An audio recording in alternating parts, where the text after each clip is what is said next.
Quando você olhar para o banco de horas, o artigo 59, ele vai lá, a partir do parágrafo 2º, e começa a falar do banco de horas. Então, originariamente, qual é a ideia do banco de horas? Primeiramente, banco de horas é um exemplo de compensação da jornada. Não é a única hipótese de compensação, é um exemplo de compensação. Que exemplo é esse? Eu trabalho além da minha jornada em regra, vai contabilizando no meu banco de horas. E depois eu compenso com, no caso, não trabalho em outros dias. E aí, só abrindo aqui, né, um adendo rápido, a gente não vai falar agora das medidas provisórias, das medidas temporárias, mas a gente também tem a adoção de banco de horas como uma das medidas temporárias, só deixando registrado. Que não é esse banco de horas que a gente está muito acostumado, né, Lê? Porque a gente está muito acostumado com o banco de horas que a gente chama de positivo, ou seja, primeiro o empregado trabalha além da jornada, e aí depois ficam estabelecidas quais as regras para não trabalhar em outros dias. Só que agora a gente está vivenciando um banco de horas diferente, né?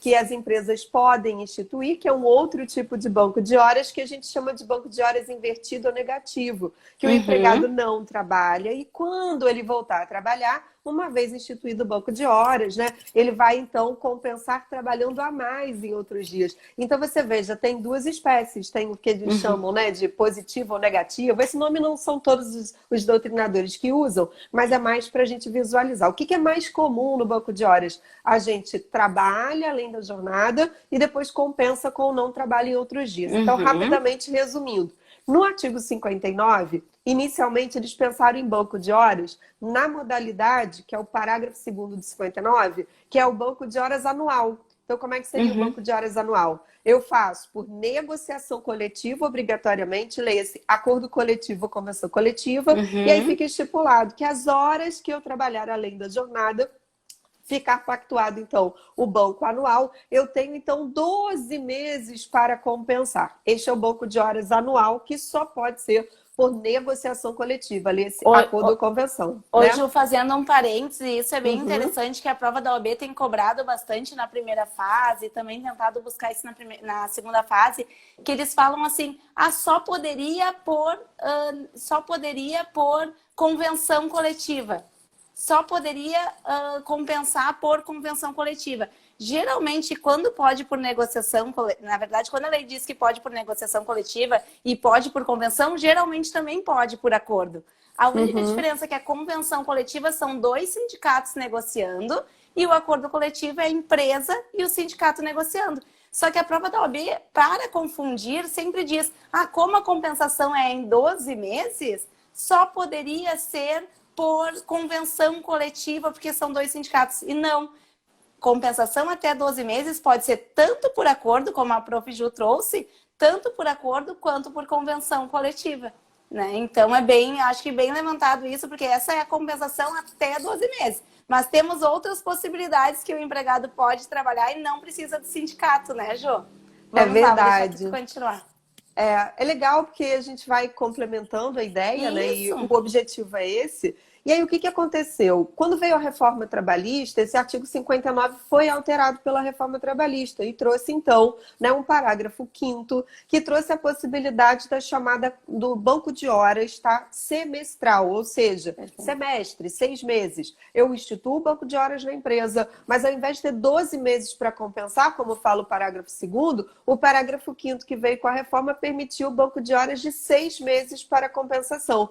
Esse banco de horas semestral pode ser pactuado, logicamente, por acordo ou convenção coletiva, não está proibido, mas ele tem uma coisa diferente. Ele pode ser pactuado por acordo individual escrito entre as partes. Então, o que é acordo individual escrito? É empregado e empregador, sem a necessidade da intervenção sindical, mas só deixando registrado, tá? Para o banco de horas anual, continua tendo a necessidade da intervenção do sindicato. Tem que ser negociação coletiva, aquele do parágrafo 2º. O banco de horas do parágrafo 5º, que veio com a reforma, é que para compensar em 6 meses, pode ser pela negociação coletiva, mas também pode ter um acordo individual escrito entre o empregado e o empregador, tá? E ainda, acho que vale deixar claro, que a reforma também trouxe o parágrafo 6º, que fala de uma compensação mensal. Aí há uma polêmica se é um banco de horas efetivamente ou se não é banco de horas. Sinceramente, acho que não precisa, como eu até brinco com os alunos agora, não precisa morrer por causa disso, sofrer por causa disso. O que importa é que o parágrafo 6º,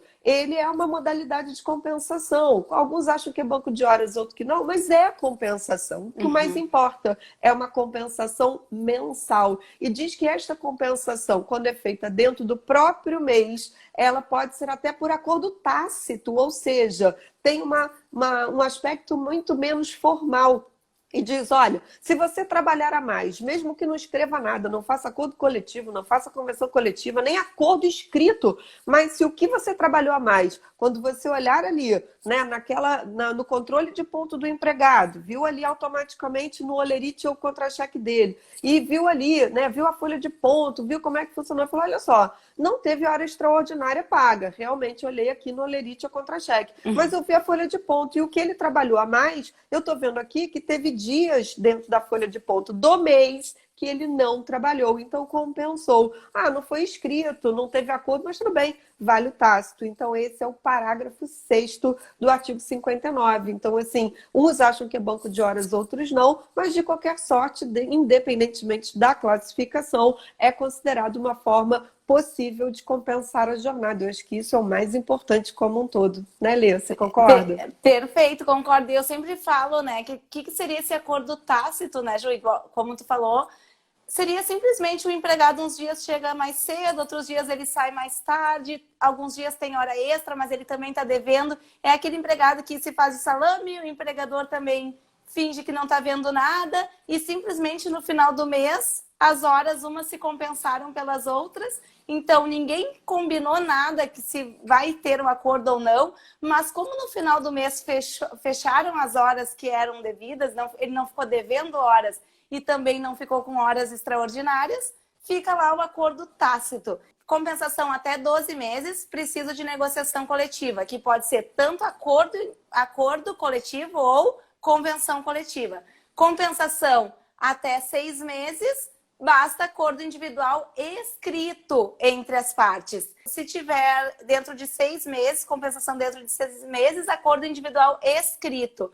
E se tudo ocorrer no próprio mês, basta acordo tácito, ou seja, não precisa nem nada escrito entre as partes, nem verbal.